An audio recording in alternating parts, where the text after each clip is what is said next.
안녕하세요. 갈대사연 극장입니다.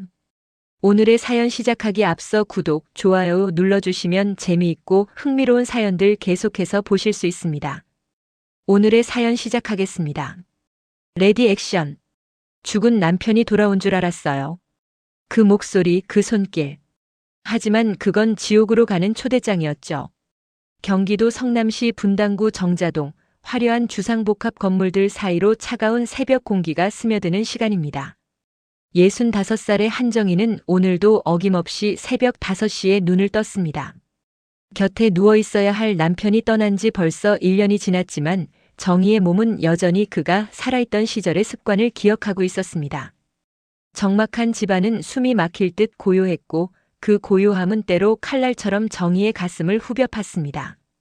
정희는 남편과 함께 거닐던 탄천 산책로로 향했습니다. 안개가 자욱하게 깔린 탄천은 세상으로부터 고립된 섬 같았습니다. 평소 같으면 무서웠을 법한 어둠이었지만 혼자 남겨진 집의 무게보다는 차라리 이 차가운 새벽 공기가 나았습니다. 남편이 생전에 애지중지하던 골든 리트리버 마루가 정희의 앞을 천천히 걸어갔습니다. 마루는 남편이 정희의 환갑 선물로 데려온 소중한 가족이었습니다. 마루야, 아빠가 없으니까 길이 참 멀게 느껴진다, 그치? 정희의 혼잣말이 안개 속으로 흩어지던 그때였습니다. 정자교 아래 벤치에 한 남자가 앉아 있었습니다. 짙은 남색 바람막이를 입고 단정한 차림을 한 남자는 손에 든 종이컵에서 올라오는 온기를 바라보고 있었습니다. 마루가 갑자기 꼬리를 세차게 흔들며 그 남자에게 달려갔습니다. 평소 낯선 사람에게 경계심이 강하던 마루였기에 정희는 당황하며 줄을 당겼습니다. 어머, 마루야. 죄송합니다. 실례를 범했네요.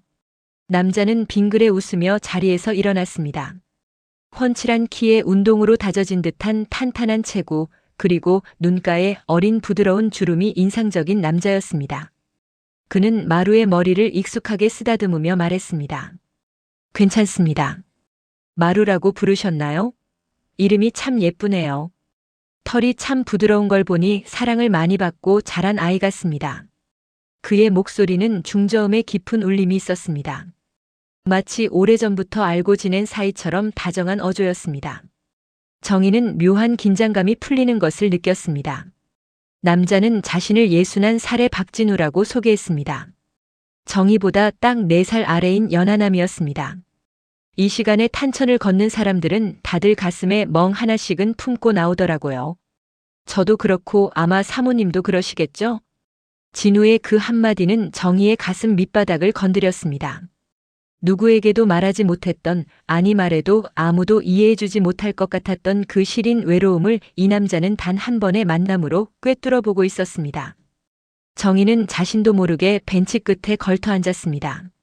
안개는 더 짙어졌고 두 사람 사이에는 커피 향과 함께 기묘한 동질감이 피어오르기 시작했습니다. 그날 이후 정희의 새벽은 기다림의 시간이 되었습니다. 박진우는 매일 같은 시간, 같은 장소에서 정희를 기다렸습니다. 그는 늘 따뜻한 캔커피 2개를 준비해왔고 정희의 취향을 세심하게 배려했습니다. 정혜 씨, 오늘은 바람이 차네요. 이쪽으로 앉으세요. 제가 미리 벤치를 닦아뒀습니다. 진우의 배려는 과하지 않으면서도 달콤했습니다. 그는 자신이 경기도 용인시 수지구에서 작은 인테리어 업체를 운영하고 있다고 말했습니다. 3년 전 아내를 지독한 암으로 먼저 떠나보냈다는 그의 고백에 정희는 동병상련의 아픔을 느꼈습니다. 아내가 떠나고 나서 제일 견디기 힘든 게 뭔지 아세요? 아침에 눈을 떴을 때 창밖으로 비치는 햇살이 너무 눈부셔서 그게 나를 조롱하는 것 같을 때예요. 세상은 저렇게 평온한데 왜 나만 멈춰 있나 싶어서요. 진우의 말에 정희는 눈시울이 붉어졌습니다. 남편을 보내고 정희가 매일 아침 느꼈던 그 감정을 진우는 마치 정희의 일기를 훔쳐본 사람처럼 똑같이 잊고 있었습니다. 정희는 그에게 남편과의 추억, 자식들이 모두 서울 강남과 송파로 독립해 나가 살며 느끼는 빈둥지의 쓸쓸함을 모두 털어놓았습니다. 진우는 정희의 이야기를 듣는 내내 단 한 번도 말을 끊지 않았습니다. 그저 깊은 눈빛으로 그녀를 바라보며 고개를 끄덕여줄 뿐이었습니다. 정희는 어느덧 그와의 대화에서 남편의 빈자리를 채우는 온기를 발견했습니다. 한 달이 채 지나지 않아 두 사람은 정자동 카페거리에서 점심을 함께하는 사이가 되었습니다. 진우는 정희의 사소한 변화를 놓치지 않았습니다. 머리핀을 바꾼 것, 목소리가 조금 잠긴 것까지도 그는 귀신같이 알아차리고 걱정해 주었습니다. 정혜 씨, 오늘 목소리가 안 좋네요. 환절기라 그래요. 제가 아는 약국에 들러서 좋은 차를 좀 사왔어요. 꼭 챙겨 드세요. 그가 건네준 작은 쇼핑백 안에는 정성스럽게 포장된 약차와 손편지가 들어 있었습니다. 당신의 웃음이 탄천의 안개보다 아름답습니다라는 문구를 읽으며 정희는 수줍은 소녀처럼 가슴이 뛰었습니다. 60이 넘은 나이에 다시 사랑이 찾아올 줄은 꿈에도 몰랐습니다. 주변에서는 우려의 목소리도 있었습니다. 분당에서 오래 알고 지낸 고향 친구 명숙은 정희에게 조심스레 충고했습니다. 정희야, 요즘 세상이 험해. 특히 너처럼 재산 좀 있고 혼자 사는 여자들 노리는 놈들이 얼마나 많은데. 그 남자 신분은 확실한 거야? 정희는 명숙의 말을 한 귀로 흘렸습니다. 너는 진우 씨 같은 사람을 못 만나봐서 그래. 그 사람은 돈을 바라는 사람이 아니야. 마음이 부자인 사람이라고. 정희는 오히려 자신을 걱정해주는 친구들을 멀리하기 시작했습니다. 진우가 보여주는 헌신적인 태도만이 진실이라고 믿었기 때문입니다. 두 사람의 관계는 급물살을 탔습니다. 진우는 어느 날 저녁 백현동 카페거리의 한 호젓한 식당에서 정희의 손을 꼭 잡으며 제안했습니다. 정혜 씨, 우리 이제 남은 생을 서로의 지팡이가 되어주면 어떨까요? 거창하게 결혼식을 올리자는 건 아닙니다. 자식들 눈치도 보이고 재산 문제도 복잡해질 수 있으니까요. 그냥 조용히 곁에서 서로를 챙겨주는 동반자로 지내고 싶습니다. 진우의 제안은 합리적으로 들렸습니다.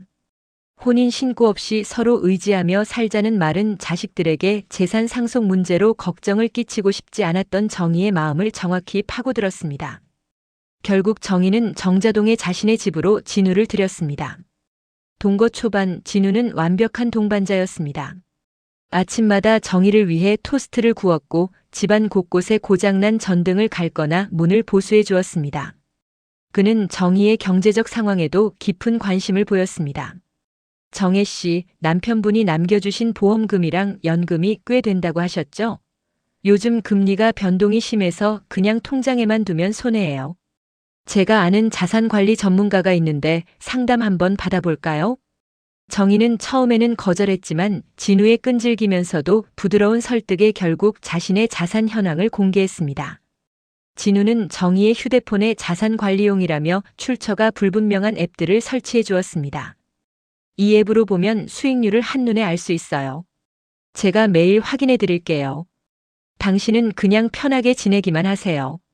그날부터 진우는 정희의 휴대폰 비밀번호를 자연스럽게 공유하게 되었고 은행 업무를 대신 봐주겠다는 핑계로 보안 카드와 공인인증서 위치까지 파악했습니다. 처음에는 10,000원, 20,000원씩 생활비가 모자란다며 이체를 부탁하던 그는 점차 급하게 자재 대금을 결제해야 한다며 수백만 원씩 빌려가기 시작했습니다. 정혜 씨, 이번 달 사업이 좀 꼬여서 그래요. 다음 주에 공사 잔금 들어오면 바로 채워 넣을게요. 우리 사이에 이 정도도 못 믿어주는 건 아니죠? 그의 목소리는 예전처럼 다정했지만 그 속에는 묘한 압박감이 서려 있었습니다. 정희는 찝찝한 마음이 들었지만 이미 그와 한 집에서 살며 모든 일상을 공유하고 있었기에 화를 낼 수도 없었습니다. 무엇보다 그가 떠나가 버리면 다시 그 지독한 고독 속으로 던져질까봐 두려웠습니다. 그러던 어느 날 정희는 진우가 잠시 샤워하러 들어간 사이 식탁 위에 놓인 그의 휴대폰이 계속해서 울리는 것을 보았습니다. 발신자 이름은 수지 동생이었습니다. 무심코 화면을 본 정희의 눈이 커졌습니다. 오빠, 분당 할머니 돈은 좀 나왔어? 나 이번 달 카드값 급해. 할머니? 정희의 손이 떨리기 시작했습니다. 진우가 말한 수지구에 산다는 여동생인 걸까? 하지만 메시지의 내용은 남매 사이의 대화라고 하기엔 너무나 천박하고 날카로웠습니다. 정희는 급히 휴대폰을 원래 자리에 놓았지만 심장은 터질 듯이 뛰고 있었습니다. 진우가 욕실 문을 열고 나오며 환하게 웃었습니다. 그 웃음이 정희의 눈에는 소름 끼치는 가면처럼 보이기 시작했습니다. 정희는 식탁 의자에 주저앉은 채 떨리는 손을 감추려 애썼습니다. 방금 본 휴대폰 화면 속의 문장 분당 할머니라는 단어가 머릿속에서 거대한 해머가 되어 정희의 이성을 두들겨댔습니다. 65, 스스로 아직 여자로서의 매력이 남아있다고 믿고 싶었던 나이였습니다. 하지만 진우라는 남자의 세계 속에서 자신은 그저 뜯어낼 것이 남은 할머니에 불과했다는 사실이 정희의 영혼을 갈기갈기 찢어놓았습니다. 욕실 문이 열리고 수증기와 함께 진우가 걸어 나왔습니다. 그는 평소처럼 정희가 좋아하는 은은한 우디향의 스킨을 바르고 정희가 지난달 생일 선물로 사준 실크 가운을 걸치고 있었습니다. 그 모습이 평소에는 그렇게 세련되고 듬직해 보였건만 지금은 마치 뱀이 허물을 벗고 나오는 듯 징그럽게만 느껴졌습니다. 정혜 씨, 왜 그렇게 멍하니 있어요? 안색이 안 좋네. 어디 체한 거 아니에요? 진우는 자연스럽게 정희의 어깨 등에 손등을 갖다 대며 걱정스러운 표정을 지었습니다. 그 차갑고도 미지근한 감촉이 닿는 순간 정희는 비명을 지르며 뒤로 물러나고 싶은 충동을 간신히 억눌렀습니다. 지금 여기서 내색했다가는 무슨 일이 벌어질지 모른다는 본능적인 공포가 그녀를 지배했습니다. 아, 아니에요. 갑자기 좀 어지러워서 그래요. 요즘 잠을 좀 설쳤나 봐요. 정희는 억지로 입꼬리를 올리며 대답했습니다. 진우는 잠시 정희의 눈을 뚫어지게 바라보았습니다. 마치 그녀가 자신의 휴대폰을 보았는지 확인하려는 듯한 예리한 눈빛이었습니다. 정희는 시선을 피하며 냉장고에서 물을 꺼내 마셨습니다. 차가운 물이 목줄기를 타고 내려갔지만 가슴속의 불길은 꺼지지 않았습니다. 잠을 못 자면 안 되는데. 내가 내일 분당 서울대병원 가서 수면제라도 좀 처방받아 올까요? 아는 의사가 한 명 있어요. 그의 제안은 친절을 가장한 감시처럼 들렸습니다. 정희는 손사래를 치며 방으로 들어갔습니다. 침대에 누웠지만 천장이 무너져 내리는 기분이었습니다. 정희는 어둠 속에서 소리 없이 흐느꼈습니다. 남편이 죽고 나서 세상에 홀로 던져졌을 때보다 더 큰 어둠이 그녀를 집어삼키고 있었습니다. 다음 날 아침 진우는 평소보다 더 일찍 서둘러 집을 나섰습니다. 경기도 용인시 수지구에 있는 인테리어 현장에 급한 자재 문제가 생겼다는 핑계였습니다. 그가 현관문을 닫고 나가는 소리가 들리자마자 정희는 용수철처럼 튀어 일어났습니다. 그녀는 진우가 평소 머물던 서재 겸 옷방으로 달려갔습니다. 그곳은 진우의 깔끔한 성격대로 정돈되어 있었습니다. 정희는 떨리는 손으로 서랍을 하나씩 열기 시작했습니다. 처음에는 평범한 넥타이와 양말들 뿐이었지만 가장 안쪽 깊숙한 곳에 숨겨진 낡은 가죽 가방 하나를 발견했습니다. 가방 안에는 뜻밖에도 여러 개의 통장과 함께 수첩 하나가 들어 있었습니다. 수첩을 펼친 정희는 경악을 금치 못했습니다. 그곳에는 정희뿐만 아니라 여러 명의 여성 이름과 그들의 자산 현황, 그리고 공략 방법이 빼곡하게 적혀 있었습니다. 성남 정자동 한정의 남편 사별 리트리버 키움, 감성적임, 보험금 약 3억, 연금 높음, 새벽 탄천 공략 성공, 수원 광교 이영자 사별 2년차 외로움 많이 탐 아파트 소유, 성격 급함, 인천 송도 최순희 미망인 자식과 불화 현금 자산가, 교회 봉사 활동 중 접근 필요. 정희는 숨이 가빠왔습니다. 진우에게 자신은 단지 계획된 사냥감 중 하나일 뿐이었습니다. 더욱 충격적인 것은 수첩 맨 뒷장에 적힌 일정이었습니다. 화요일마다 진우가 일 때문에 외박한다고 했던 날들은 다른 여성들을 만나러 가는 날이었습니다. 그날 정희의 옷에서 났던 낯선 향수 냄새의 주인이 누구인지 이제야 퍼즐이 맞춰졌습니다. 그때였습니다. 거실에서 도어락이 열리는 띠리릭 소리가 들렸습니다. 정희의 심장이 멎는 것 같았습니다. 분명히 저녁에 온다던 진우였습니다. 정희는 급히 수첩을 가방에 집어넣고 서랍을 닫았습니다. 그리고 서재 바닥에 떨어진 진우의 양말 하나를 줍는 척하며 몸을 굽혔습니다. 정혜 씨, 서재에서 뭐해요? 진우의 목소리가 등 뒤에서 들려왔습니다. 평소의 다정한 중저음이 아닌 쇳소리가 섞인 서늘한 목소리였습니다. 정희는 천천히 몸을 돌렸습니다. 문가에 서 있는 진우의 그림자가 길게 늘어져 정희를 덮치고 있었습니다. 그의 눈은 웃고 있지 않았습니다. 아, 진우 씨. 양말이 떨어져 있길래 주우러 들어왔어요. 벌써 왔네요. 정희의 목소리가 미세하게 떨렸습니다. 진우는 천천히 방 안으로 걸어 들어왔습니다. 그는 정희가 서 있던 서랍장 쪽을 훑어본 뒤 다시 정희의 얼굴을 빤히 쳐다보았습니다. 정희는 등 뒤로 식은땀이 흐르는 것을 느꼈습니다. 서류를 하나 두고 가서요. 그런데 정혜 씨 손이 왜 이렇게 떨려요? 어디 아픈 게 확실하네.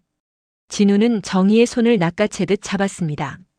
그의 손아귀 힘은 평소와 달리 강압적이었습니다. 정희는 아픔을 참으며 그의 손을 뿌리치려 했지만 진우는 놓아주지 않았습니다.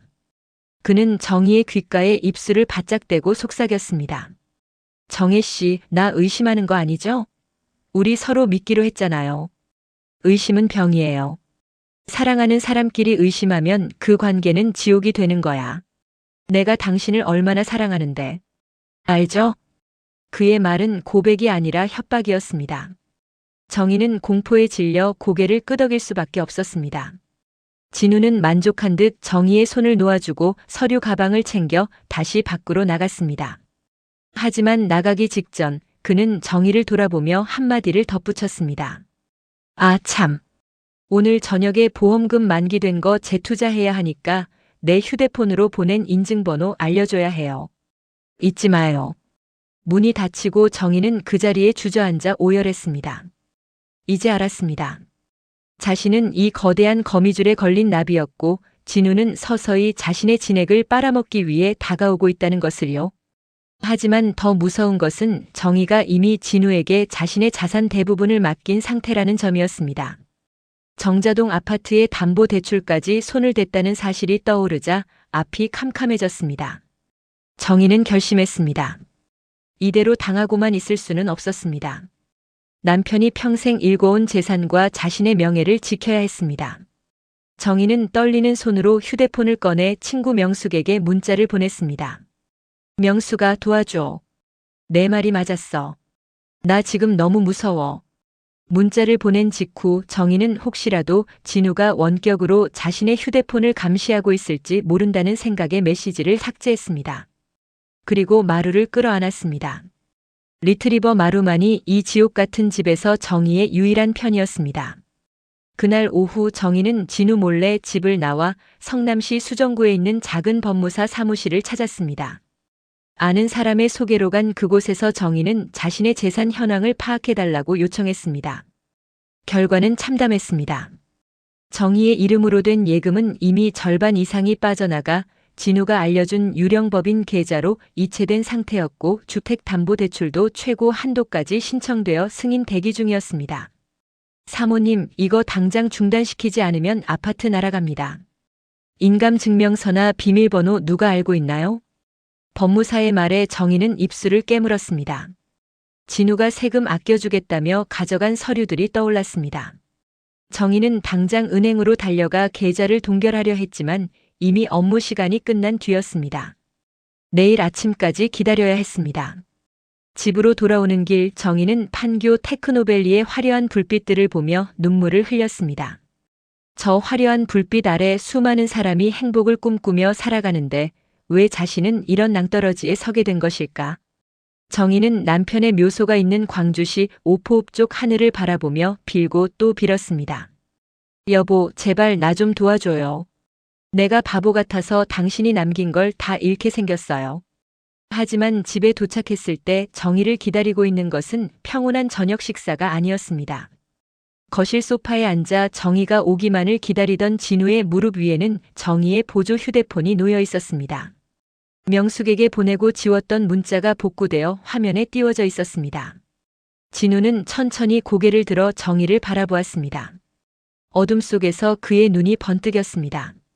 정혜 씨, 명숙이가 누구예요? 내가 그렇게 잘해줬는데 도와달라니. 내가 당신한테 괴물이라도 돼요? 그는 천천히 자리에서 일어났습니다. 손에 들린 와인 잔 속의 붉은 액체가 마치 정희의 심장에서 흘러나온 피처럼 보였습니다. 정희는 현관문 손잡이를 잡았지만 이미 진우가 걸어둔 잠금 장치는 풀리지 않았습니다. 우리 대화가 좀 필요할 것 같아. 아주 긴 대화 말이야. 진우의 차가운 미소와 함께 집안의 모든 전등이 꺼졌습니다.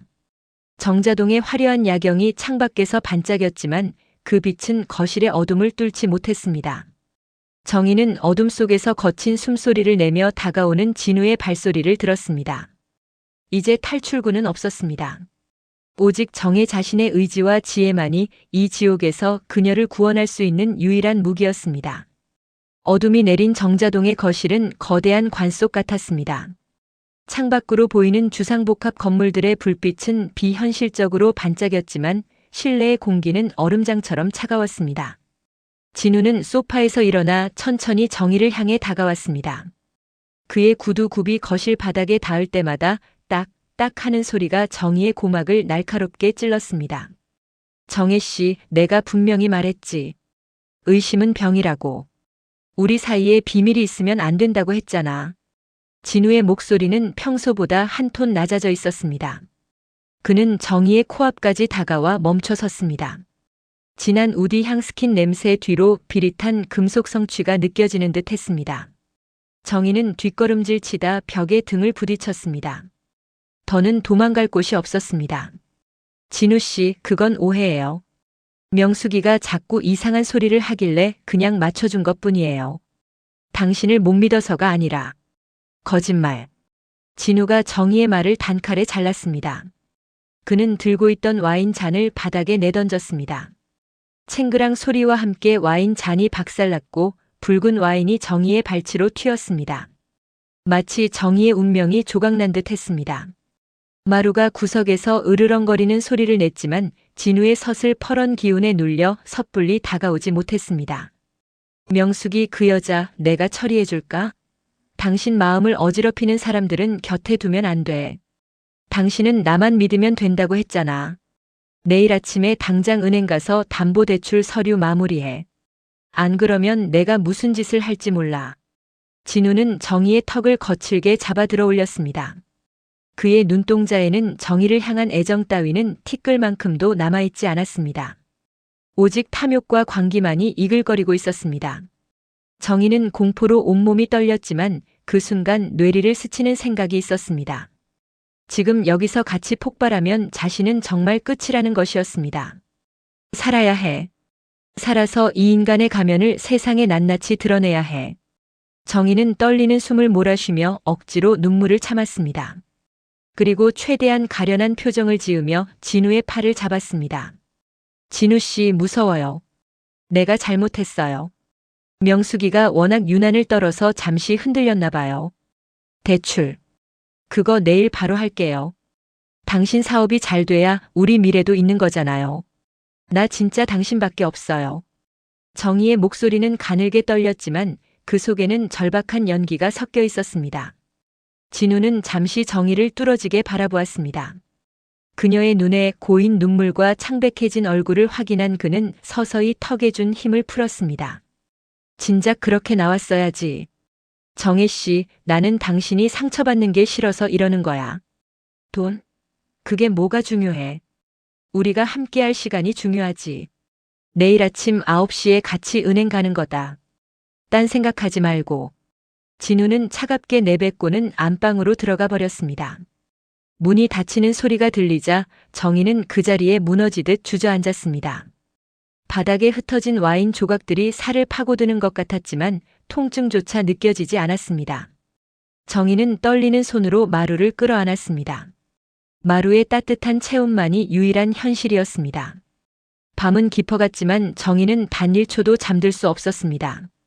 그녀는 침대 옆에 멍하니 앉아 거실의 동태를 살폈습니다. 진우의 코 고는 소리가 들려왔습니다. 저 악마 같은 인간은 이 상황에서도 잠이 오는구나. 정희는 구토가 치밀어 올랐습니다. 새벽 3시 정희는 조심스럽게 자리에서 일어났습니다. 그녀는 진우가 잠든 틈을 타 주방으로 향했습니다.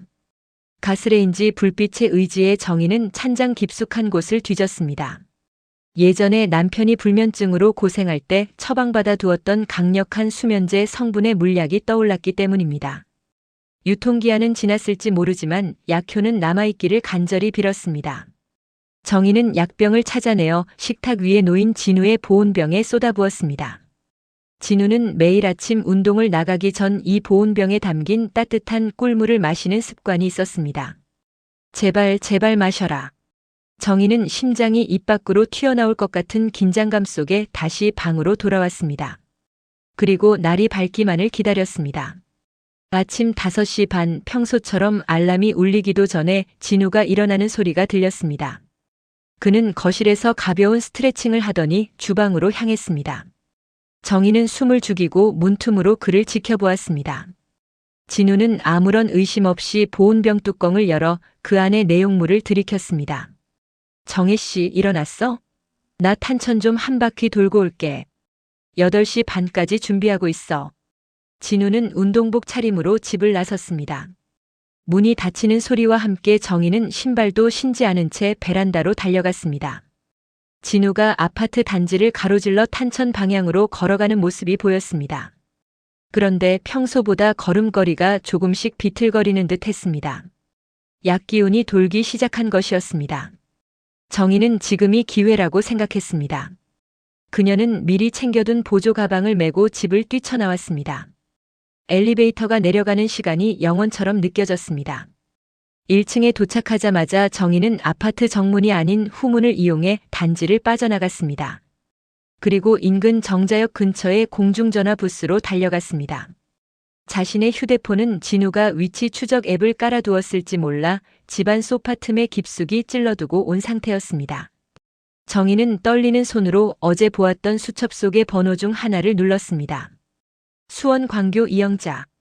진우의 수첩에 2번째 희생자로 적혀있던 여성이었습니다. 신호음이 수차례 울린 끝에 잠이 덜 깬 목소리의 여성이 전화를 받았습니다. 여보세요? 누구세요, 이 새벽에? 이영자 씨 되시나요? 제 말 똑똑히 들으세요. 박진우, 아니 본명인지도 모를 그 남자에 대해 드릴 말씀이 있습니다. 당신 지금 위험해요. 정희의 절박한 목소리에 상대방의 태도가 순식간에 바뀌었습니다. 정희는 간략하게 자신의 상황과 진우의 수첩 내용을 설명했습니다.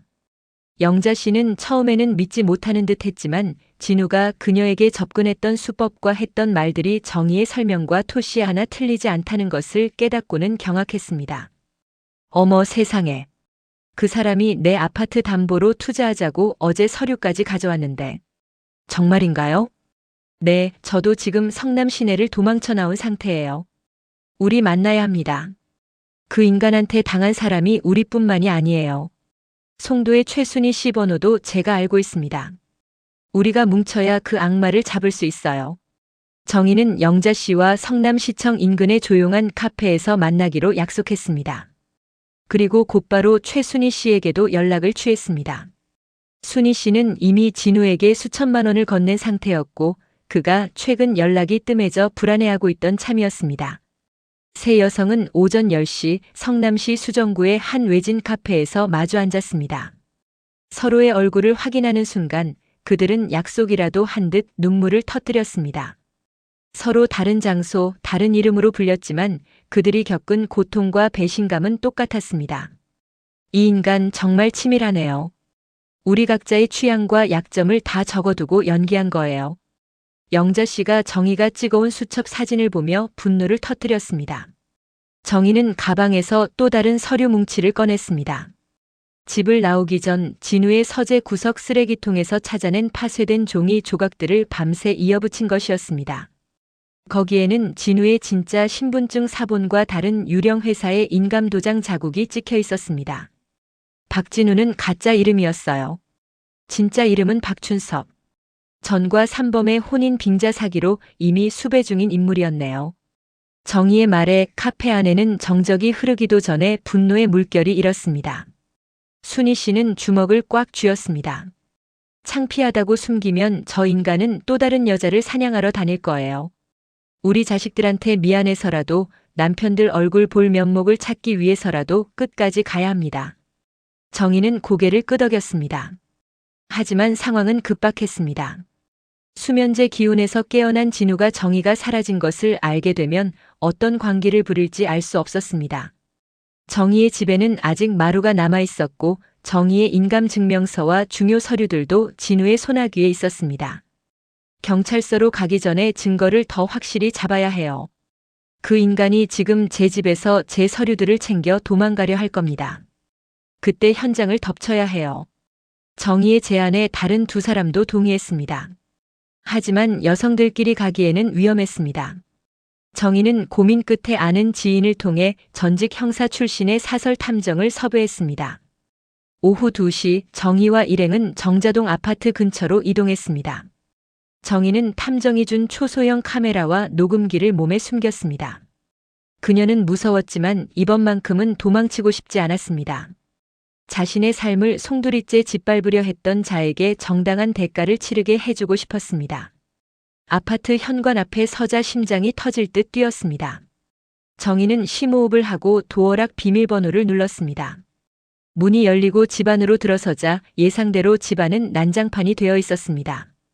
진우는 수면제 기운이 덜 가신 듯 초췌한 얼굴로 거실에서 정희의 귀중품과 서류 가방을 챙기고 있었습니다. 이게 누구야? 한정혜 씨 아니신가? 아침부터 어디 가서 쥐새끼처럼 숨어 있다가 이제 나타나? 진우는 정희를 보자마자 들고 있던 서류 뭉치를 집어 던지며 다가왔습니다. 그의 눈은 핏발이 서 있었고 목소리는 짐승의 포효 같았습니다. 내 꿀물에 무슨 짓 했지? 너 때문에 오늘 꼴로 갈 뻔했잖아. 감히 나를 건드려? 내가 아직 상황 파악이 안 되나 본데 너 이제 빈털털이야. 이 아파트? 이미 4명의 법인으로 가등기 신청 끝났어. 진우는 정희의 머리채를 잡으려 손을 뻗었습니다. 하지만 정희는 이번엔 물러서지 않았습니다. 그녀는 진우의 눈을 똑바로 응시하며 차갑게 말했습니다. 박춘섭 씨. 아니 전과자 박춘섭. 당신이 짓밟은 게 나 하나라고 생각하지 마. 그 순간 닫혀있던 방문과 현관문이 동시에 열리며 영자 씨와 순희 씨 그리고 탐정과 경찰들이 들이닥쳤습니다. 진우의 얼굴이 순식간에 흑빛으로 변했습니다. 뭐야? 당신들 누구야? 박춘섭, 당신을 혼인 빙자 및 특정경제범죄 가중처벌법 위반 혐의로 긴급 체포합니다. 형사가 수갑을 꺼내 들자 진우는 발악하며 베란다 쪽으로 도망치려 했습니다. 하지만 미리 대기하던 경찰들에게 제압당해 바닥에 엎어지고 말았습니다. 그의 손목에 차가운 금속 수갑이 채워지는 소리가 거실에 울려 퍼졌습니다. 정희는 바닥에 주저앉아 그 광경을 지켜보았습니다. 마루가 달려와 정희의 얼굴을 핥았습니다. 이제야 끝났다는 안도감과 함께 지난 몇 달간의 지옥 같은 기억들이 주마등처럼 스쳐 지나갔습니다. 정혜 씨 괜찮아요. 우리가 이겼어요.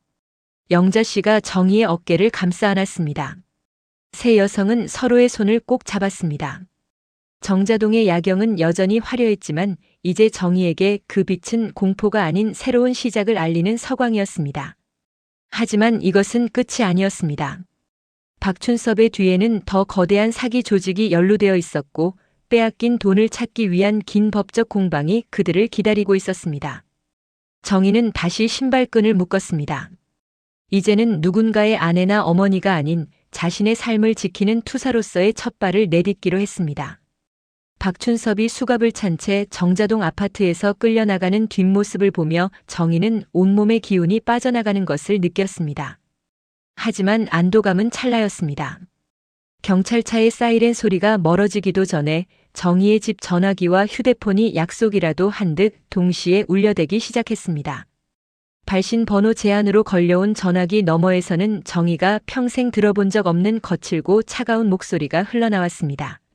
한정혜 씨, 박춘섭이가 잡혀갔다고 다 끝난 것 같지? 그놈은 그냥 꼬리에 불과해. 내가 건드린 게 누군지 알면 조용히 입 닫고 합의서 써주는 게 좋을 거야. 내 아들, 딸 직장 주소까지 우리가 모를 것 같아? 정희는 수화기를 떨어뜨렸습니다. 공포는 형체를 바꿔 더 거대하게 다가오고 있었습니다. 성남시 수정구 경찰서 진술실에서 다시 만난 영자 씨와 순희 씨의 얼굴도 사색이 되어 있었습니다. 그들도 똑같은 협박 전화를 받은 상태였습니다. 정혜 씨, 이거 단순한 개인 사기가 아닌가 봐요. 춘섭이가 사용했던 그 유령 법인들, 배후에 거대 자본이 얽혀 있대요.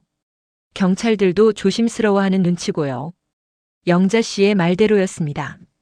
조사 과정에서 드러난 박춘섭의 계좌 흐름은 정교하기 이를 데 없었습니다. 정희의 돈을 포함해 수십억 원의 자금이 세탁되어 경기도 광주시와 용인시 일대의 기획부동산 자금으로 흘러들어간 정황이 포착되었습니다. 그 정점에는 골든 브릿지라는 이름의 투자 자문 회사가 있었습니다.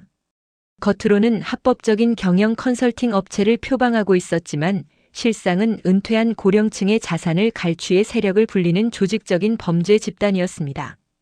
정희와 일행은 이제 박춘섭 한 명을 상대하는 것이 아니라 법망을 교묘히 피해가는 거대 조직과 싸워야 하는 처지에 놓였습니다. 설상가상으로 정희의 자식들에게도 불똥이 튀었습니다. 강남의 유명 로펌에서 근무하는 정희의 아들은 어머니가 사기 사건에 휘말렸다는 사실이 직장에 알려질까 노심초사하며 정희를 다그쳤습니다. 어머니 제발 좀. 그 나이에 무슨 연애를 한다고 일을 이 지경으로 만드세요? 창피해서 얼굴을 들 수가 없어요. 그냥 적당히 합의하고 끝내세요. 제가 돈 해드릴 테니까.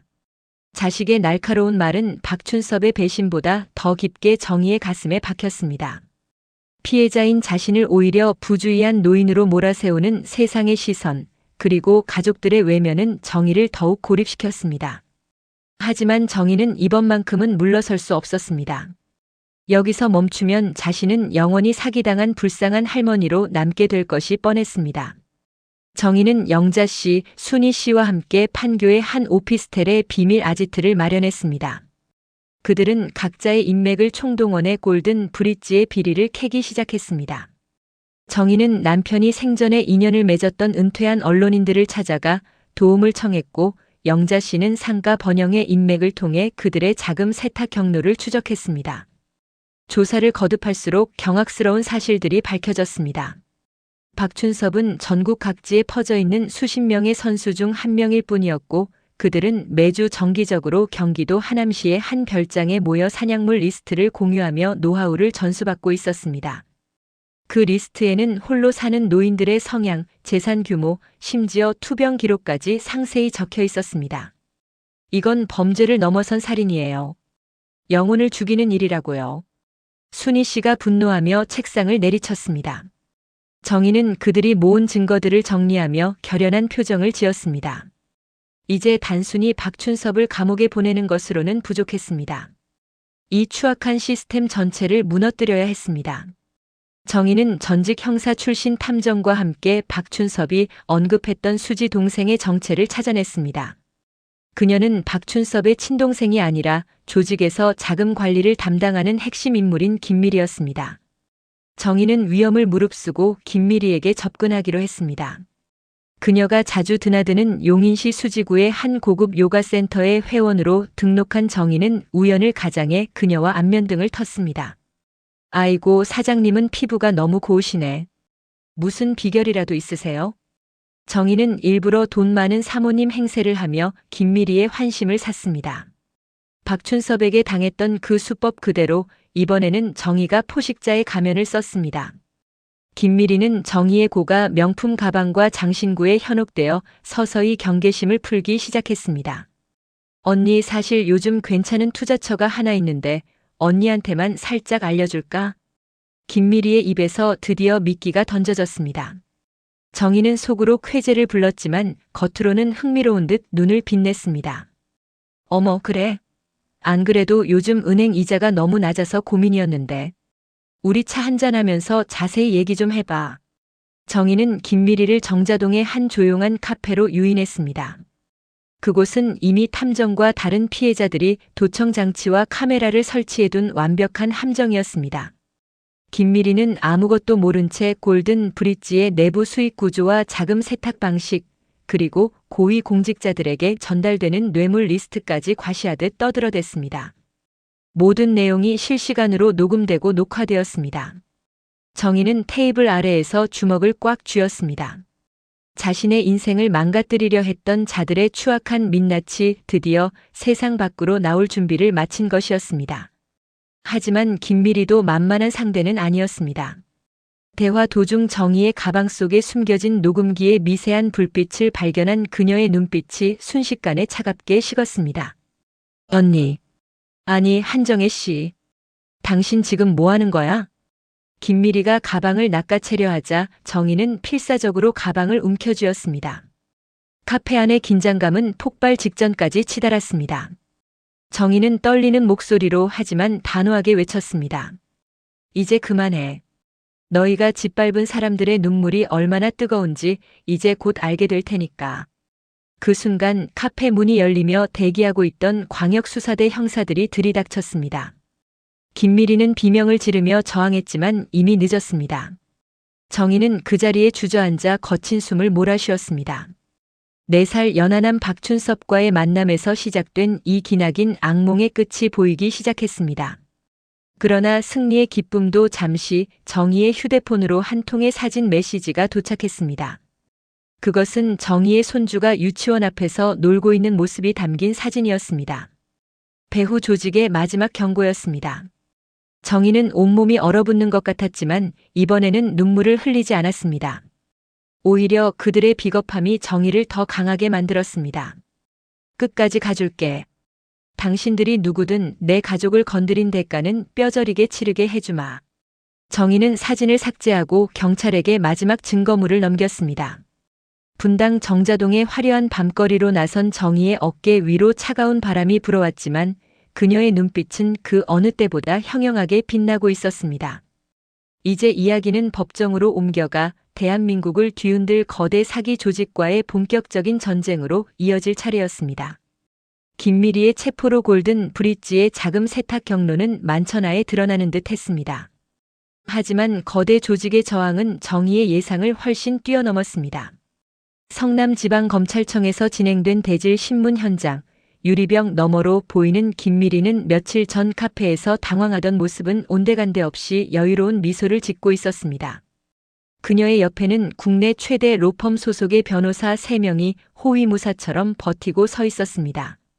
한정혜 씨, 착각하지 마세요. 그날 카페에서 했던 말들은 모두 투자 유치를 위한 과장 광고였을 뿐입니다. 협박이나 강요는 없었죠. 오히려 당신이 먼저 높은 수익을 원한다며 접근해 오지 않았나요? 김미리의 변호인이 내뱉는 논리는 정교하고 날카로웠습니다. 그들은 정희가 박춘섭과 나눴던 다정한 대화 내용, 진우춘섭과 정희에게 보냈던 수많은 꽃바구니와 선물 영수증을 증거로 제시하며 이번 사건을 애정관계 파탄에 따른 보복성 고소로 몰아갔습니다. 남녀 사이의 연애가 끝났다고 해서 그동안 건넸던 돈을 모두 사기라고 주장하는 건 무리가 있죠. 정혜 씨가 직접 비밀번호를 알려주고 인감증명서를 떼어준 기록이 여기 다 있습니다. 검찰청 복도에서 정희는 벽을 짚고 서 있어야 했습니다. 피해자가 가해자가 되고 진실이 치정극으로 변질되는 현장을 목격하며 정희는 구토감을 느꼈습니다. 그때 정희의 곁으로 아들 성훈이 다가왔습니다. 그동안 정희를 몰아세우기만 했던 아들의 눈빛이 조금 달라져 있었습니다. 어머니, 제가 로펌 동료들을 통해 좀 알아봤는데 이 골든 브릿지라는 곳 생각보다 훨씬 위험한 곳이에요. 어머니가 잡은 김미리는 그저 바지 사장일 뿐이고 진짜 몸통은 따로 있어요. 이제라도 제가 도울게요. 그동안 어머니 혼자 두게 해서 죄송해요. 아들의 사과에 정희는 참았던 눈물을 터뜨렸습니다. 가족의 지지는 정희에게 다시 싸울 힘을 주었습니다. 성우는 자신의 법적 지식을 총동원해 박춘섭과 김미리가 가담한 사기 조직의 계보를 다시 그리기 시작했습니다. 그들은 단순한 투자 사기를 넘어 경기도 하남시와 남양주시 일대의 대규모 토지 매입 과정에서 고령층의 명의를 도용해 거액의 대출을 받은 정황을 포착했습니다. 한편 정희는 영자 씨, 순희 씨와 함께 또 다른 피해자들을 찾아 나섰습니다. 그들은 성남시 분당구 일대의 경로당과 문화센터를 돌며 박춘섭과 유사한 수법에 당한 이들이 없는지 수소문했습니다. 나도 그 사람한테 당했어요. 4살 연하라고 자기가 인테리어 업자라고 접근해서는 서현동의 한 아파트에서 만난 80살의 최 노인은 자신의 전 재산이었던 전세금을 날리고 작은 단칸방으로 쫓겨난 처지였습니다. 창피해서 자식들에게도 말 못하고 속으로만 앓던 노인들의 사연은 정희의 가슴을 난도질했습니다. 정희는 그들을 설득해 고령자 금융사기 피해자 연대를 조직했습니다. 우리가 입을 다물면 그들은 우리를 더 우습게 봅니다. 우리가 늙었다고 해서 판단력이 흐려진 게 아니라는 걸 우리의 인생을 그렇게 쉽게 빼앗을 수 없다는 걸 보여줘야 합니다. 정의의 외침은 소외되었던 노인들의 가슴에 불을 지폈습니다. 피해자들은 하나둘씩 자신의 치부를 드러내고 증언대에 서기로 결심했습니다. 그러던 중 조직의 핵심 브레인으로 알려진 강 회장이라는 인물의 실체가 수면 위로 떠올랐습니다. 그는 정자동의 한 펜트하우스에 거주하며 지역 유지 행세를 하고 있었고 박춘섭에게 사기 수법을 직접 교육한 장본인이었습니다. 정의는 강 회장이 주최하는 성남 지역 발전을 위한 자선 파티에 참석하기로 했습니다. 아들이 구해준 고급 이브닝 드레스를 차려입고 정의는 당당하게 파티장에 들어섰습니다. 화려한 샹들리에 아래 사람들의 찬사를 받으며 미소 짓고 있는 강 회장의 모습은 박춘섭과는 비교도 안 될 만큼 노련하고 위선적이었습니다. 정의는 와인 잔을 들고 천천히 그에게 다가갔습니다. 강 회장은 정의를 알아보지 못한 듯 신사적인 미소를 지었습니다. 아름다운 사모님이시군요. 처음 뵙는 것 같은데 실례지만 성함이 어떻게 되시는지. 정의는 강 회장의 눈을 똑바로 응시하며 낮지만 강한 어조로 말했습니다. 한정이라고 합니다. 박춘섭이가 분당 할머니라고 부르던 사람, 당신들이 3억 원이면 충분하다고 리스트에 적어두었던 바로 그 사람이죠. 순간 강 회장의 눈동자가 미세하게 떨렸습니다. 주변의 소음이 잦아들고 팽팽한 긴장감이 두 사람 사이를 감돌았습니다. 강 회장은 곧바로 평정을 되찾으며 정의의 귓가에 차갑게 속삭였습니다. 한정혜 씨, 당신 아들이 좋은 로펌에 다닌다면서요? 앞길이 구말리 같은 자식 앞길 막고 싶지 않으면 적당히 하고 돌아가세요. 여긴 당신 같은 할머니가 놀 데가 아니야. 아니, 여긴 당신 같은 악마가 숨어 있을 곳도 아니지. 정의가 신호를 보내자 파티장 대형 스크린에 박춘섭과 김미리가 나누었던 비밀 회합 영상과 강 회장의 지시 사항이 담긴 녹취록이 상영되기 시작했습니다. 정의의 아들 성훈이 미리 해킹해둔 시스템을 통해 영상을 송출한 것이었습니다. 파티장은 순식간에 아수라장이 되었습니다. 강 회장은 당황하며 보안 요원들을 불렀지만 이미 파티장 밖에는 성훈이 부른 취재진과 경찰들이 대기하고 있었습니다. 정의는 혼란스러운 군중 속에서 강 회장을 향해 마지막 경고를 날렸습니다. 우리가 잃은 건 돈만이 아니야. 당신이 짓밟은 건 사람에 대한 믿음이었어. 그 대가는 돈으로 환산할 수 없을 만큼 무거울 거야. 경찰에 연행되는 강 회장의 뒷모습 위로 분당의 화려한 야경이 겹쳐졌습니다. 하지만 정의는 알고 있었습니다. 법정 싸움은 이제부터 시작이라는 것을요. 박춘섭부터 강 회장까지 이어지는 이 거대한 범죄의 사슬을 완전히 끊어내기 위해 정의는 다시 한번 마음의 갑옷을 단단히 조여맸습니다. 정의는 집으로 돌아와 마루를 안고 거실 창밖을 내다보았습니다. 남편의 사진 옆에 놓인 새로운 재판 자료들이 산더미처럼 쌓여 있었지만 이제 정의는 더 이상 외롭지 않았습니다.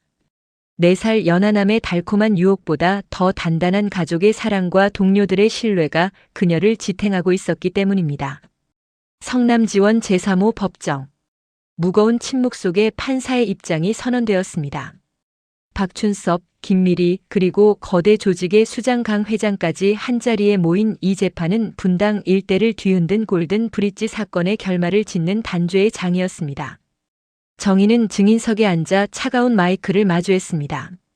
증인, 피고인 박춘섭과 동거를 시작할 당시 본인의 의사에 반하는 강압이 있었습니까? 강 회장 측 변호인의 질문은 교활했습니다. 그는 정의가 박춘섭에게 보냈던 애정 가득한 문자 메시지들을 대형 화면에 띄웠습니다. 진우 씨, 당신이 있어서 내 삶이 다시 빛나요. 사랑해요. 우리 영원히 함께해요. 정의가 외로움에 몸서리치며 진심을 담아 보냈던 그 문장들이 이제는 그녀의 발목을 잡는 족쇄가 되어 돌아왔습니다. 아니요, 강압은 없었습니다. 하지만 그건 강압이 없었다면 이 모든 금전적 거래는 연인 사이의 증여나 공동 투자가 아닙니까? 박춘섭 씨가 사업 자금이 필요하다고 했을 때 증인은 본인의 판단으로 계좌를 열어준 것 아닌가요? 방청객석에서 수군거림이 들려왔습니다. 정의는 고개를 숙였습니다. 자신의 순수했던 감정이 법정이라는 차가운 공간에서 어리석은 노인의 치정으로 박제되는 순간이었습니다. 하지만 그때 피고인석에 앉아있던 박춘섭의 안색이 변하기 시작했습니다. 박춘섭은 줄곧 강 회장 측 변호사가 자신을 완벽하게 방어해 줄 것이라 믿었지만 변호인의 변론 방향은 오직 강 회장의 무죄를 입증하기 위해 모든 죄를 박춘섭 개인의 연애 사기로 몰아가고 있었기 때문입니다. 존경하는 재판장님. 갑자기 박춘섭이 자리에서 일어났습니다.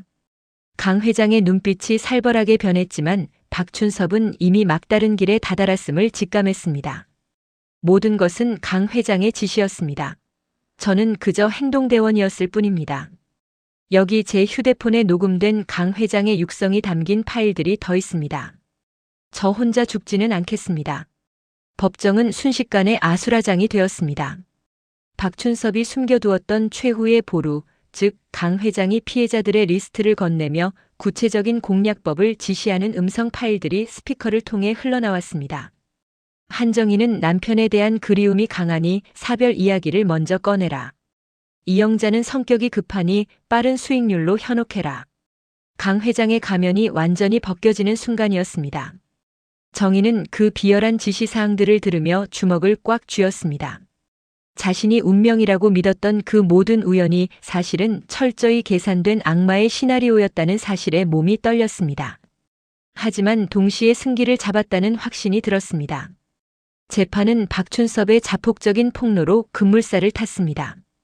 정희의 아들 성우는 박춘섭의 진술을 토대로 골든 브릿지가 관리하던 차명 계좌들을 추적해냈고 그 자금이 정계 인사들에게 흘러들어간 정황까지 포착하여 검찰에 넘겼습니다. 이제 이 사건은 단순한 사기를 넘어 사회적 게이트로 번졌습니다. 재구장 무너지는 성체와 마지막 발악. 강 회장은 구속되었지만 조직의 잔당들은 포기하지 않았습니다. 그들은 정의를 향한 2차 가해를 멈추지 않았습니다. 인터넷 커뮤니티에는 분당 60대 여사님의 불타는 로맨스라는 자극적인 제목으로 정의의 신상과 과거 사진들이 유포되었습니다. 어머니, 당분간 외출하지 마세요. 집 앞에 기자들도 깔렸고 악플러들이 난리예요. 성운의 걱정에도 불구하고 정희는 오히려 당당하게 집 밖을 나섰습니다.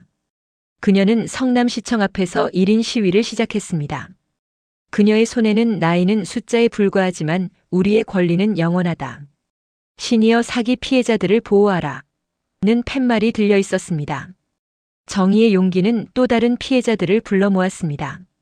박춘섭의 수첩에 적혀있던 이영자 씨와 최순희 씨뿐만 아니라 이름도 모른 채 숨어 살던 수십 명의 피해 노인이 정의의 곁으로 모여들었습니다. 그들은 분당 탄천 산책로를 가득 메우며 평화적인 행진을 벌였습니다. 우리는 부끄럽지 않다. 사기꾼이 부끄러워해야 한다. 수백 명의 노인이 외치는 함성은 정자동 카페 거리를 뒤흔들었습니다. 언론은 이 이례적인 행보를 대대적으로 보도했고 국회에서는 고령자 금융사기 방지법, 일명 한정희법 제정이 논의되기 시작했습니다. 위기에 몰린 강 회장의 수하들은 최후의 수단으로 정의의 반려견 마루를 납치했습니다. 정의가 산책하던 중 잠깐 한눈을 판 사이 검은 승합차가 마루를 싣고 사라진 것입니다. 정의는 미칠 것 같은 심정으로 탄천 한복판에 주저앉았습니다. 그때 정의의 휴대폰으로 영상통화가 걸려왔습니다. 화면 속에는 낯선 창고에 묶여 낑낑대는 마루의 모습과 함께 복면을 쓴 남자의 목소리가 들렸습니다. 한정희, 내일 재판에서 강 회장에 대한 증언을 철회해라. 안 그러면 이 개새끼는 영영 못 볼 줄 알아. 우리를 건드린 대가가 어떤 건지 똑똑히 보여주지. 정희는 가슴이 찢어지는 고통을 느꼈습니다. 마루는 남편이 남긴 마지막 선물이었고 지옥 같은 시간 속에서 그녀를 지탱해준 유일한 가족이었습니다. 하지만 정희는 이번에도 도망치지 않았습니다. 그녀는 아들 성운에게 사실을 알리는 동시에 탐정과 함께 범인들이 마루를 데려갔을 것으로 추정되는 경기도 광주시의 외진 폐공장을 수색하기 시작했습니다. 밤샘 수색 끝에 정희는 범인들의 아지트를 찾아냈습니다. 경찰이 출동하기를 기다릴 시간조차 없었습니다. 정희는 직접 공장 안으로 뛰어들었습니다. 마루야, 마루야. 정희의 목소리에 마루가 세차게 짖었습니다. 범인들이 정희를 위협하며 다가왔지만 정희는 오히려 그들의 눈을 똑바로 쳐다보며 말했습니다. 너희도 누군가의 자식일 텐데 어떻게 이럴 수 있니? 돈 때문에 인간의 영혼까지 팔아먹고 살면 좋니? 경찰은 이미 오고 있다. 지금이라도 마루를 놓아주고 자수해라. 정의의 기계에 범인들이 주춤하는 사이 성운과 경찰들이 공장을 덮쳤습니다. 마루는 무사히 정의의 품으로 돌아왔습니다. 정의는 마루를 껴안고 바닥에 앉아 엉엉 울었습니다. 미안해, 마루야. 내가 너를 지켜줬어야 하는데. 고맙다, 살아있어줘서. 이 사건은 강 회장 조직의 명줄을 끊는 결정타가 되었습니다. 납치 및 협박 혐의까지 추가된 그들은 더 이상 빠져나갈 구멍이 없었습니다. 정의는 다음날 법정에 서서 그 어느 때보다 단호한 목소리로 마지막 증언을 마쳤습니다. 피고인들은 제가 외로워서 사기를 당했다고 말합니다. 맞습니다. 저는 외로웠습니다. 하지만 외로움은 죄가 아닙니다. 그 외로움을 이용해 사람의 인생을 파괴한 당신들의 탐욕이 바로 죄입니다. 저는 이제 더 이상 외롭지 않습니다. 진실을 위해 함께 싸워준 이들이 제 곁에 있기 때문입니다. 정의의 진술이 끝나자 법정 안에는 숙연한 공기가 감돌았습니다. 판사는 강 회장에게 징역 15년, 박춘섭에게 징역 7년의 중형을 선고했습니다. 긴 싸움의 끝이었습니다. 성남지원 제3호 법정의 공기는 여전히 무겁고 차가웠지만 정의의 등은 그 어느 때보다 꼿꼿했습니다. 강 회장은 선고가 내려진 직후에도 분을 참지 못한 듯 정의를 쏘아보며 저주 섞인 말을 내뱉었습니다. 하지만 그를 끌고 나가는 교도관들의 손길에 그의 권위는 비참하게 바닥으로 떨어졌습니다. 박춘섭 역시 고개를 푹 숙인 채 정의의 시선을 피했습니다. 그가 연기했던 4살 연하의 다정한 인테리어 업자 진우 씨는 이제 세상 어디에도 존재하지 않는 환상이었습니다. 재판이 끝난 후 정의는 법원 계단을 천천히 내려왔습니다. 수많은 카메라 플래시가 터지고 기자들이 질문을 던졌지만 정의는 그저 엷은 미소만을 지었습니다. 아들 성운이 그녀의 어깨를 든든하게 감싸 안았습니다. 어머니, 정말 고생 많으셨어요. 이제 다 끝났어요. 아니, 성운아. 이제 시작이란다. 빼앗긴 돈을 찾는 것도 중요하지만 우리 같은 사람들이 다시는 고개 숙이지 않고 살 수 있는 세상을 만들어야지. 정의의 말대로 골든 브릿지의 자산 동결과 피해 보상 절차는 험난했습니다. 그들은 이미 자금의 상당 부분을 해외 가상화폐 거래소나 경기도 인근의 차명 토지로 분산해둔 상태였습니다. 정의는 멈추지 않았습니다. 그녀는 아들과 함께 전문 자금 추적팀을 구성하여 조직이 숨겨둔 마지막 일원까지 찾아내기 위한 추적을 이어갔습니다. 이 과정에서 정의는 뜻밖의 소식을 듣게 되었습니다. 박춘섭이 수감 중에 정의에게 편지를 보냈다는 것이었습니다. 정의는 망설임 끝에 편지를 읽었습니다. 편지에는 변명이 아닌 자신이 처했던 밑바닥 삶과 강 회장의 꼭두각시로 살며 느꼈던 비참함, 그리고 정의와 보냈던 시간 중 아주 찰나의 순간만큼은 자신도 사람답게 살고 싶다는 마음이 들었다는 뒤늦은 참회가 담겨 있었습니다. 정의는 편지를 덮으며 생각했습니다. 용서는 할 수 없지만 인간이라는 존재가 얼마나 외로움에 취약하고 악의 유혹에 쉽게 흔들리는지 다시금 깨달았습니다. 그녀는 그 편지를 태워버리며 마음속에 남아있던 박춘섭에 대한 마지막 원망조차 안개처럼 날려보냈습니다. 계절은 바뀌어 다시 정자동 탄천 산책로에 진달래가 흐드러지게 피었습니다. 정의는 이제 새벽 5시 반이 아닌 해가 충분히 떠오른 오전 9시에 마루와 함께 산책을 나갑니다. 어둠 속에 숨어 외로움을 달래던 정의는 더 이상 없었습니다. 정의가 산책로를 걸으면 이웃들이 먼저 다가와 인사를 건넵니다. 정혜 씨, 이번에 텔레비전 나온 거 봤어요. 정말 대단해요. 우리 동네의 영웅이라니까. 정의는 쑥스럽게 웃으며 답합니다. 1인 시위로 시작했던 그녀의 행보는 이제 시니어 권익보호재단이라는 정식 단체로 거듭났습니다. 정의는 정자동의 한 작은 사무실을 빌려 피해자들의 상담을 돕고 디지털 기기에 익숙하지 않은 노인들을 대상으로 하는 금융범죄 예방 교육을 직접 진행하고 있습니다. 어느 날 산책 중 정의는 정자교 아래 벤치에 홀로 앉아있는 한 노신사를 보았습니다. 예전에 자신처럼 쓸쓸한 눈빛으로 흐르는 물을 바라보고 있는 그에게 정의는 먼저 다가가 말을 걸었습니다. 날씨가 참 좋죠? 저기 카페 거리에 새로 생긴 찻집이 참 괜찮던데 혼자 계시기 적적하시면 저희 회원들과 같이 차 한잔하러 오시겠어요? 정희의 손에는 이제 누군가의 유혹을 기다리는 간절함 대신 타인을 보듬는 단단한 여유가 들려 있었습니다. 그녀는 더 이상 4살 연하남의 달콤한 거짓말에 기댈 필요가 없었습니다. 스스로를 사랑하는 법을 배웠고 자신의 삶을 지키는 근력을 키웠기 때문입니다. 정희의 아들 성훈과 딸 서윤도 주말마다 손주들을 데리고 정희의 집을 찾습니다. 적막했던 집안은 아이들의 웃음소리로 가득 찼습니다. 남편의 사진 앞에 선 정희는 조용히 은조렸습니다. 여보, 나 잘하고 있죠? 당신이 지켜준 덕분에 내가 더 강해졌어요. 이제는 당신을 추억하며 웃을 수 있을 것 같아요. 이야기의 마지막 장은 정희의 칠순 잔치가 아닌 시니어 사기 피해 예방센터의 개소식 장면으로 장식됩니다. 성남시 관계자들과 수많은 피해자 연대 회원들이 모인 자리에서 정희는 연단에 올랐습니다. 그녀의 머리카락은 하얗게 새었지만 눈빛은 탄천의 햇살보다 눈부셨습니다. 그녀는 미리 준비한 원고 대신 마음속에 담아둔 이야기를 꺼냈습니다. 여러분, 우리는 외로웠습니다. 그 외로움은 부끄러운 것이 아닙니다.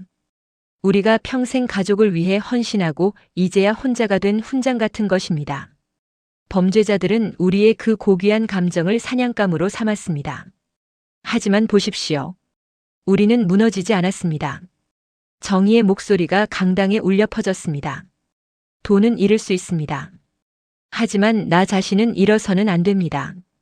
우리에게 찾아온 그 지옥 같던 시간은 사실 우리가 얼마나 소중한 존재인지 깨닫게 해주기 위한 거친 폭풍우였습니다. 이제 고개를 드십시오.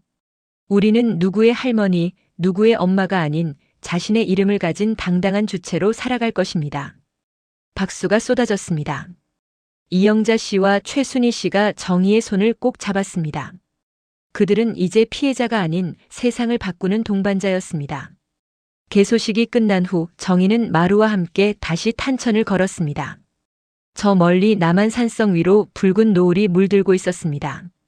하루가 저물어가고 있었지만 정희에게 그것은 끝이 아닌 내일의 시작이었습니다. 정희는 자신의 가슴 위에 손을 얹었습니다. 그곳에는 박춘섭이 남겼던 상처 대신 스스로 치유하며 만들어낸 단단한 흉터가 훈장처럼 박혀 있었습니다. 4살 연하남의 거짓 사랑이 남긴 지옥을 건너온 그녀는 이제 인생에서 가장 뜨겁고 찬란한 황혼의 계절을 맞이하고 있었습니다. 탄천의 물결 위로 정희의 웃음소리가 은하수처럼 흩어졌습니다. 그녀의 뒤로 마루가 힘차게 달려나갔습니다. 가자, 마루야. 우리 인생은 지금부터가 진짜 시작이야. 정희의 당당한 뒷모습 위로 사랑과 전쟁, 그리고 승리라는 기나긴 대서사시의 막이 내렸습니다. 하지만 그녀가 남긴 용기의 불꽃은 성남의 골목골목을 밝히며 또 다른 누군가를 지옥에서 건져 올리는 구원의 빛이 될 것입니다. 사연 잘 들으셨나요? 구독, 좋아요, 알림 설정 해주시면 저에게 큰 힘이 됩니다. 늘 행복하세요.